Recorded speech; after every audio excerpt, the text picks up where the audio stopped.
You guys have been flooding my emails about this new Mutant Square, but since we're having the conversation about this square, we might as well talk about the 3-axis, some new products, and what is this funky tab for that's been shipping with the new squares. All of these answers are going to be here in this new video. So let's get started with the Mutant Square. This is my brand new square. It looks like Superman, doesn't it? It's an evolution of this, the Monster Square. Now, why do I call this the Mutant Square? Well, it's kind of a mutated form of the Monster and the Mega Square combined. Now, it has some cool features that I want to show you that you guys have been asking me. So my favorite thing about the square are these two surfaces right here and right here. I know it doesn't look like it, but these do intersect at a 90. So what that does is it gives me the most room out of every square that we make here to get in here with your TIG torch, stinger, and weld on that inside corner. You can still use these as 90s, right? You can still use these as 45s. It really is a big improvement over the Monster Square. And what also I like about it too is when you stand it up and you need to clamp this to the table, you can actually put a clamp around it. Where this square really doesn't give us a lot of opportunity to clamp there.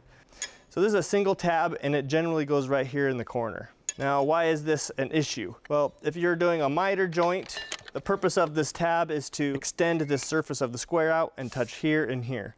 But when this happens, it covers up half of your joint.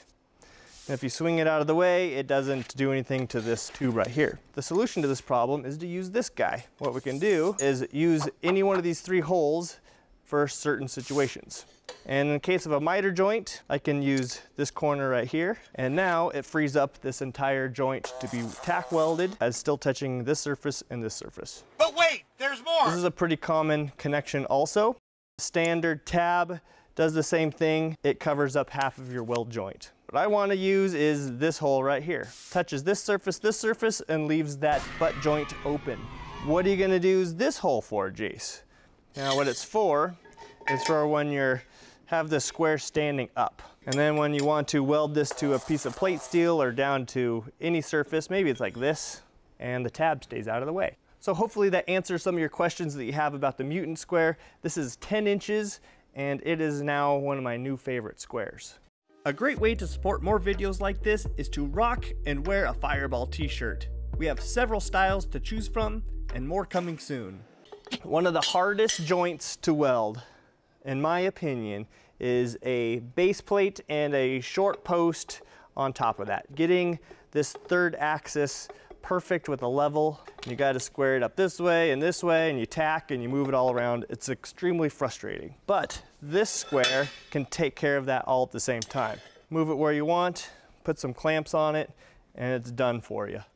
What it can also do is take 2 pieces of material, and then you can take your 3rd leg, like if this was a table, and you can weld all 3 joints up at the same time. So this square is holding on the outside of this surface right now, but what happens if we wanted it on the inside? Now this is where other 3-axis squares fall short. I can move this whole setup here and replicate the same thing. In this situation, you have endless dimensional size. As long as it goes underneath here, which is approximately 4 inches, this square will work. Another thing I like about it is that this pass-through can be used for T-joints like this. This is some railing or some pickets, and you have a whole bunch of them going across. To get a square inside of this is really difficult. It's almost impossible.